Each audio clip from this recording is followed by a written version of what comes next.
በኢትዮጵያ ከሚገኙ የንግድ ባንኮች ውስጥ ብድር ለሚፈልጉ ተበዳሪ ነጋዴዎች እንዲሁም ደግሞ ለባንኮቹ አሁን ደግሞ ሌላ አዲስ ሕግ መጥቶባቸዋል። የብድር ሂደትን ሊያዘገይ የሚችል በአንድ መልኩ እንደ ጅማሮ፣ በሌላ መልኩ ደግሞ የብድር ሂደትን ይበልጥ ደግሞ ጠንካራ ሊያደርግ የሚችል አዲስ ሕግ ነው። ከኦዲት ጋር የተያያዘ ሁሉም ባንኮች አሁን ጀምረው ሊተገብሩት ግዴታ የሆነ ተብሎ የወጣና በገበያ ውስጥ የሚኖረውን የብድር አገልግሎት በከፍተኛ ሁኔታ ባንኮቹንም ነጋዴዎቹንም ታሪካቸውን ሊለውጥ የሚችልና በቀጣይ 3-4 ወራት የብድር ሂደትን አስቸጋሪ ያደርጋል ተብሎ በብዙዎች በስጋትነት እየተነሳበት ያለውን አዲሱን ሰሞኑን የተላለፈ የረጅም ጊዜ የቆየ ሕግ ማለት ከ10 ዓመት በፊት የወጣ ሕግ ግን አሁን ወደ ትግበራ የገባውን አዲስ ሕግ በዛሬው ቪዲዮ እናወራለን። ይህ ንጋት ፖስት ነው። ፋይናንስ፣ ቢዝነስ እና ካፒታል ማርኬትን እንደምናወራ ታውቃላችሁ። ታዲያ አዲስ ከሆናችሁ ሰብስክራይብ በሉ፣ ከኢትዮጵያ ውጭ ካላችሁ ጆይን በሉ፣ አበረታቱን። ጥያቄና አስተያየታችሁን ደግሞ ኮሜንት ሴክሽን ላይ ጻፉልን እያልኩኝ በዚሁ ወደ ዛሬ ቪዲዮ የምገባ ነው የሚሆነው።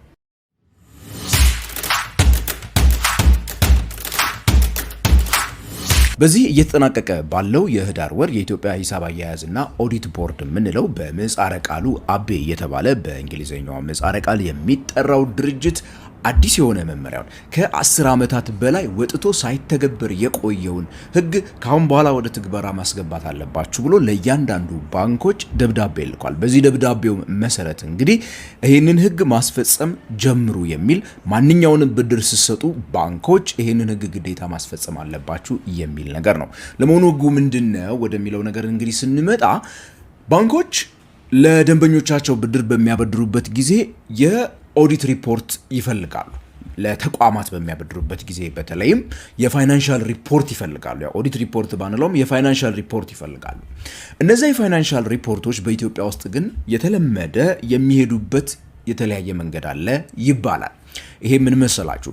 አብዛኛው በኢትዮጵያ ውስጥ የሚገኙ ሼር ካምፓኒዎች በሏቸው ፒኤልሲዎች በሏቸው የንግድ ተቋማት ሁለት አይነት ፋይናንሻል ስቴትመንት ያዘጋጃሉ ይባላል። አንደኛው ለገቢዎች የሚያዘጋጁት ነው፣ አንደኛው ለባንክ የሚያዘጋጁት ነው።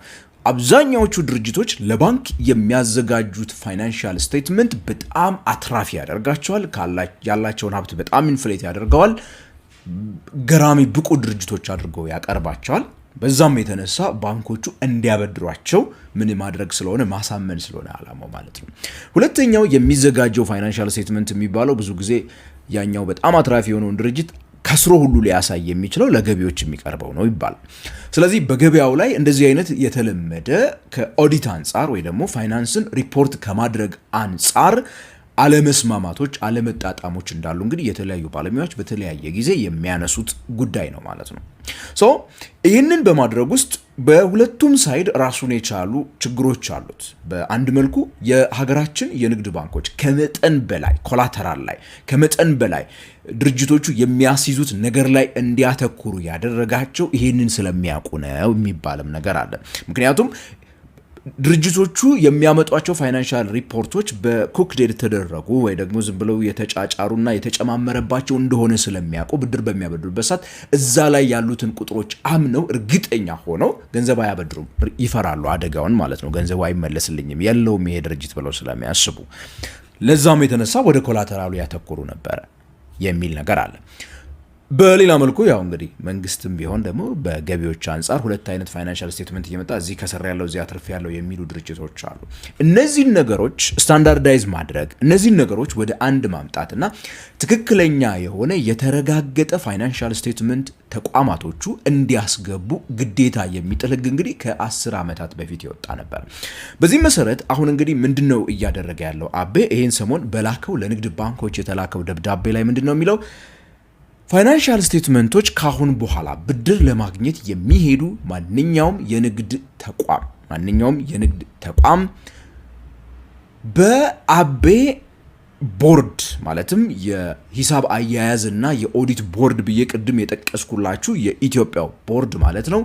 እርሱ ፋይናንሻል ስቴትመንቱን ወይ ደግሞ ኦዲትድ ፋይናንሻል ስቴትመንቱ በገለልተኛ አካል ኦዲት ከተደረገ በኋላ ወደ ቦርዱ መጥቶ የቦርዱ ማህተም ካላረፈበት በስተቀር ምንም አይነት ብድር እንድትሰጡ አልፈቅድላችሁም፣ እንዳትሰጡ እያለ ነው።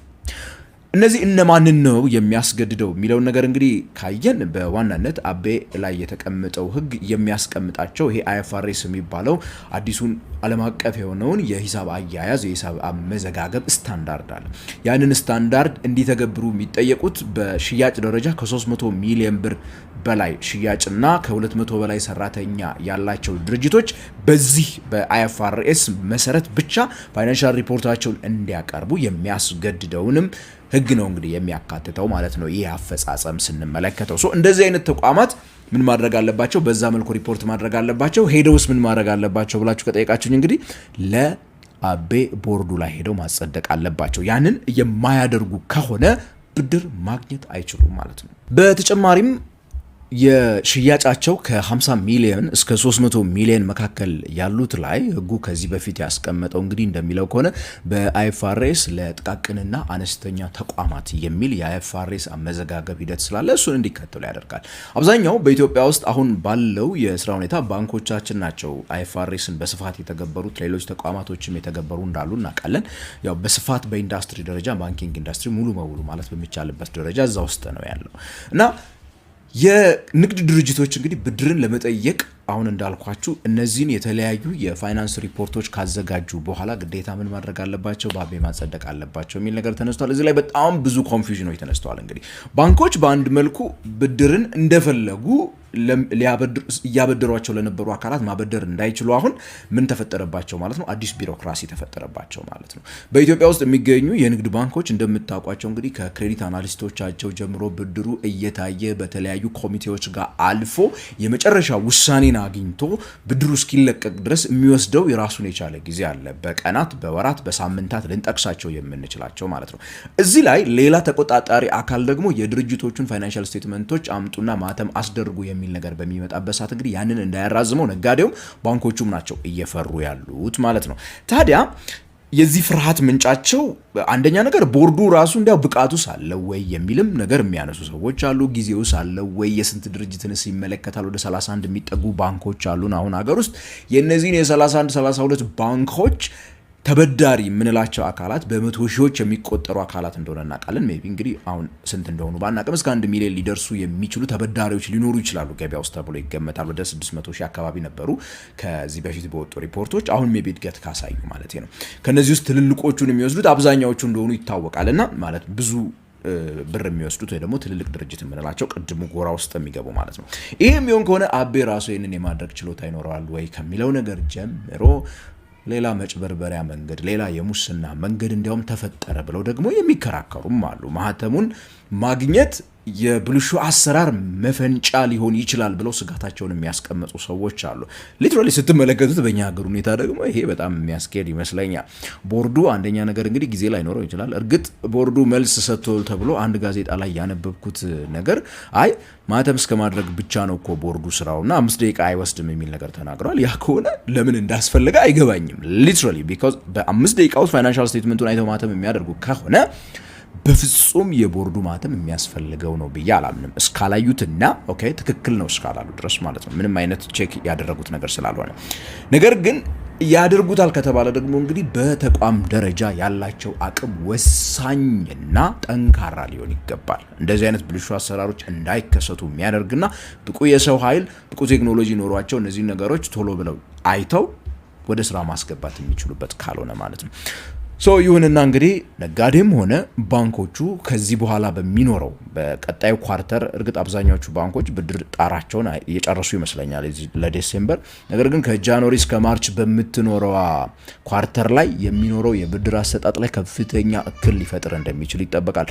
ለዚያውም አሁን ያለንበት ጊዜ የመኸር ጊዜ ነው። ሰብል የሚሰበሰብበት፣ ቡና የሚሰበሰብበት፣ ኤክስፖርተሮች ብዙ ገንዘብ የሚፈልጉበት ታይም ከመሆኑ ጋር ተያይዞ እንግዲህ ስትመለከቱት ይሄኛው ገደብ ክሬዲት ማርኬት ወይ ደግሞ የብድር ገበያውን በሆነ መልኩ ያንገራግጫዋል ተብሎ የሚጠበቅ ነው።